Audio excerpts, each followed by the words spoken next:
হাইকোর্টে ফের বড় ধাক্কা রাজ্যের।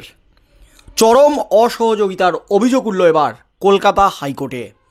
চরম ফ্যাসাদে চরম বিপাকে এবার স্বরাষ্ট্র সচিব নন্দিনী চক্রবর্তী। নন্দিনী চক্রবর্তীকে হাইকোর্টে তলব করলেন ক্ষুব্ধ বিচারপতি। গতকালই কিন্তু রাজ্যের মুখ্য সচিব একটি মামলায় একেবারে বড় ধাক্কা খেয়েছিলেন সুপ্রিম কোর্টে। রাজ্যের মুখ্য সচিব মনোজ পান্তকে একেবারে চরম নির্দেশ দিয়েছে সুপ্রিম কোর্ট। সুপ্রিম কোর্টে হাজিরার নির্দেশ দেওয়া হয়েছে আদালতের নির্দেশ অমান্য করলে। আর এবার কিন্তু স্বরাষ্ট্র সচিব নন্দিনী চক্রবর্তীর বিরুদ্ধে কড়া নির্দেশ দিয়ে দিলেন কলকাতা হাইকোর্টের বিচারপতি জয়মাল্য বাগচির ডিভিশন বেঞ্চ। এই মুহূর্তের সবচেয়ে বড় খবর, মূলত চিটফান্ড কেলেঙ্কারি মামলায় চরম ফ্যাসাদে রাজ্য, চরম অসহযোগিতার অভিযোগ উঠল এবার রাজ্যের বিরুদ্ধে। আর এই অভিযোগ নিয়েই কিন্তু একদল চিটফান্ড মামলায় আমানতকারীরা তারা কলকাতা হাইকোর্টে মামলা দায়ের করে। সেই মামলাতেই কিন্তু চরম ক্ষুব্ধ বিচারপতি জয়মাল্য বাগচি। শুধু ক্ষুব্ধই নয়, একেবারে বেনজির নির্দেশ দিয়ে দিলেন আদালতে।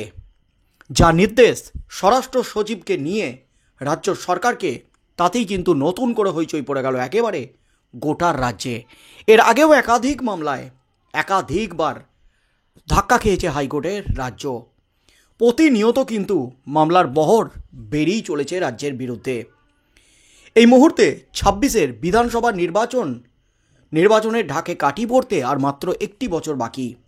আর তার আগেই কিন্তু শাসক বিরোধী সমস্ত পক্ষই একে অপরের বিরুদ্ধে বিভিন্ন ইস্যুতে বিভিন্ন আদালতে মামলা দায়ের করছে। আর তার মধ্যেই কিন্তু এবার একেবারে চিটফান্ড দুর্নীতি মামলা, সারদা কেলেঙ্কারির মামলা এখনও চলছে বিভিন্ন আদালতে। সেই মামলার এখনও নিষ্পত্তি হয়নি, এক দশক কেটে গেছে। তার মধ্যেই বিভিন্ন চিটফান্ড কেলেঙ্কারি মামলার, রোজ ভ্যালি সহ একাধিক চিটফান্ড কেলেঙ্কারি মামলার তদন্ত কিন্তু চলছে। ঠিক তেমনই আমানতকারীদের টাকা ফেরত দেওয়ার বিভিন্ন ক্ষেত্রে নির্দেশ দিয়েছে আদালত। আর তেমনই এক মামলায় কিন্তু এবার রাজ্যের বিরুদ্ধে উঠল অসহযোগিতার অভিযোগ। সেই অভিযোগই কিন্তু হাইকোর্টে বড় ধাক্কা রাজ্যের। স্বরাষ্ট্র সচিব নন্দিনী চক্রবর্তীকে হাইকোর্টে তলব করলেন ক্ষুব্ধ বিচারপতি জয়মাল্য বাগচি। বছর কয়েক আগে চিটফান্ড কেলেঙ্কারিতে প্রতারিত হয়েছিলেন রাজ্যের কয়েক হাজার সাধারণ মানুষ। টাকা পয়সা সর্বস্ব খুইয়ে কার্যত দেউলিয়া হয়ে গিয়েছিলেন তারা। সেই সমস্ত প্রতারিত মানুষদের ক্ষতিপূরণ দেওয়ার জন্যই একটি বিশেষ কমিটি গঠন করেছিল কলকাতা হাইকোর্ট। অবসরপ্রাপ্ত বিচারপতিকে মাথায় রেখে তৈরি করা হয়েছিল ওই কমিটি। এবার ওই কমিটিকে কেন্দ্র করিয়ে এক গুরুতর অভিযোগ উঠল রাজ্যের বিরুদ্ধে।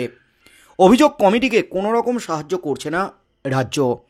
কলকাতা হাইকোর্টে এই অভিযোগ করতেই রাজ্যের ভূমিকায় বেজায় ক্ষুব্ধ আদালত। অভিযোগে আরও বলা হয়েছে, দিনের পর দিন রাজ্যের কাছে ওই কমিটি চালানোর পরিকাঠামো, শূন্যপদ পূরণ সহ বিভিন্ন আবেদন করা হলেও তা কার্যকর করেনি রাজ্য। আর এতেই প্রশ্ন উঠেছে রাজ্যের ভূমিকা নিয়ে। কমিটির সাথে তারা কেন অসহযোগিতা করছে, এবার তার কারণ জানতে চাইল উচ্চ আদালত। বিচারপতি জয়মাল্য বাগচির ডিভিশন বেঞ্চে ওই মামলার শুনানি চলাকালীন বিচারপতি নির্দেশ দিয়েছেন আগামী বৃহস্পতিবার রাজ্যের স্বরাষ্ট্র সচিব নন্দিনী চক্রবর্তীকে আদালতে উপস্থিত থাকতে হবে। আদালতে তিনি সরকারের অসহযোগিতার কারণ ব্যাখ্যা করবেন। হাইকোর্টের বক্তব্য, কমিটির শূন্যপদ পূরণ হচ্ছে না, এমনকি যে সমস্ত কর্মী বা অফিসার সেখানে কর্মরত ছিলেন তাদের অনেকেরই কাজের মেয়াদ শেষ হয়ে গেলেও মেয়াদ বাড়ানোর ক্ষেত্রে কোনো পদক্ষেপ করেনি রাজ্য। এছাড়াও রাজ্যের বিরুদ্ধে অভিযোগ রয়েছে কমিটির নতুন চেয়ারম্যানকে রেমুনারেশন বা ভাতা টাকা দেওয়ার বিষয়ে সরকার কোনো অনুমোদন দেয়নি। অর্থাৎ কমিটির মেম্বারদের কোনো টাকা দেওয়া হচ্ছে না, ভাতা দেওয়া হচ্ছে না, এবং সেই ভাতা বাবদ কোনো টাকাই অনুমোদন করেনি রাজ্য সরকার। এমনকি এখনও বকেয়া রয়েছে আগের চেয়ারম্যানের মোটা টাকাও।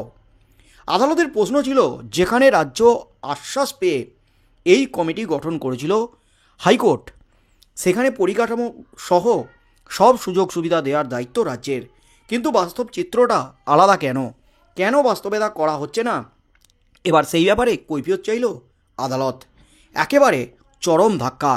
চিটফান্ড কেলেঙ্কারি মামলায় কয়েক হাজার মানুষ টাকা পয়সা সর্বস্ব খুইয়েছিল। তৃণমূল কংগ্রেস সরকার আসার পরপরই কিন্তু সারদা সহ একাধিক চিটফান্ড কেলেঙ্কারি মামলা সামনে আসে। এখনও পর্যন্ত কিন্তু এই সারদা কেলেঙ্কারি সহ একাধিক মামলায় মেন অভিযুক্তরা জেলে। মামলা কিন্তু এখনও চলছে, তদন্ত এখনও চালাচ্ছে সিবিআই। সেই তদন্তের এখনও পর্যন্ত শেষ হয়নি। তার মধ্যেই এই চিটফান্ড কেলেঙ্কারি মামলা, সেই মামলাতে রাজ্য আমানতকারীদের টাকা ফেরত দিতে সাহায্য করবে এই দাবি করতে, এই গ্রিন সিগন্যাল দিতেই কিন্তু হাইকোর্ট তারা দায়িত্ব নিয়ে হস্তক্ষেপ করে একটি কমিটি গঠন করে দিয়েছিল। কিন্তু সেই কমিটিতে ছিলেন প্রাক্তন বিচারপতি। কিন্তু সবথেকে বড় প্রশ্ন হচ্ছে, এই কমিটি মেয়াদ শেষ হয়ে গেলেও সেই কমিটি গঠনে আর কোনো পদক্ষেপ নেয়নি। এমনকি চেয়ারম্যানের জন্য যে ভাতা, সেই ভাতার মোটা টাকা এখনও পর্যন্ত বকেয়া রয়েছে, সেই টাকা মেটানোর কোনো রকম পদক্ষেপ করেনি রাজ্য। এখানেই কিন্তু চরম ক্ষুব্ধ বিচারপতি প্রশ্ন তুলে দিয়েছেন, কেন এরকমটা হচ্ছে। সাধারণ মানুষ যারা প্রতারিত হয়েছে, যারা সর্বশান্ত হয়েছে, তাদের টাকা ফেরত দেওয়ার ব্যাপারে রাজ্য যে ভূমিকা পালন করবে, উদ্যোগ নেবে, সে ব্যাপারে সবুজ সংকেত পেয়েই তো হাইকোর্ট কমিটি গঠন করেছিল। তাহলে রাজ্য এখন কেন এরকম করছে? কেন তাদের ভাতা দিচ্ছে না? কেন কমিটি গঠনে কোনো রকম সাহায্য করছে না? রাজ্য কেন অসহযোগিতা করছে এই চিটফান্ড কেলেঙ্কারি টাকা ফেরত দিতে? সেই নিয়েই কিন্তু এবার রাজ্যের কাছ থেকে হলফনামা চাইলেন বিচারপতি জয়মাল্য বাগচি। রাজ্যের স্বরাষ্ট্র সচিব নন্দিনী চক্রবর্তীকে আদালতে হাজিরা দেওয়ার নির্দেশ দিয়েছেন বৃহস্পতিবারই কিন্তু আদালতে হাজিরা দিতে হবে স্বরাষ্ট্র সচিব নন্দিনী চক্রবর্তীকে। সেখানেই কিন্তু তাকে জবাব দিতে হবে কী কারণে রাজ্য হাইকোর্টের নির্দেশ অমান্য করে এই চিটফান্ড কেলেঙ্কারির মামলার যে কমিটি, সেই কমিটিকে অসহযোগিতা করছে। রাজ্য বৃহস্পতিবার কী জবাব দেন স্বরাষ্ট্র সচিব নন্দিনী চক্রবর্তী। আদালত অবমাননার ক্ষেত্রে রাজ্য আদালতের নির্দেশ অমান্য করেছে, এখানে কিন্তু আদালত অবমাননার সামিল। তাই বিচারপতি জয়মাল্য বাগচি রাজ্যের বক্তব্য শুনে কি সন্তুষ্ট হবে? নতুন করে কি পদক্ষেপ নেবে? এই মামলায় কি রুল জারি হতে চলেছে? কি হতে চলেছে আগামী দিনে? কি নির্দেশ দেন শেষ পর্যন্ত বিচারপতি জয়মাল্য বাগচির ডিভিশন বেঞ্চ? সেদিকেই চোখ থাকবে গোটা রাজ্যের।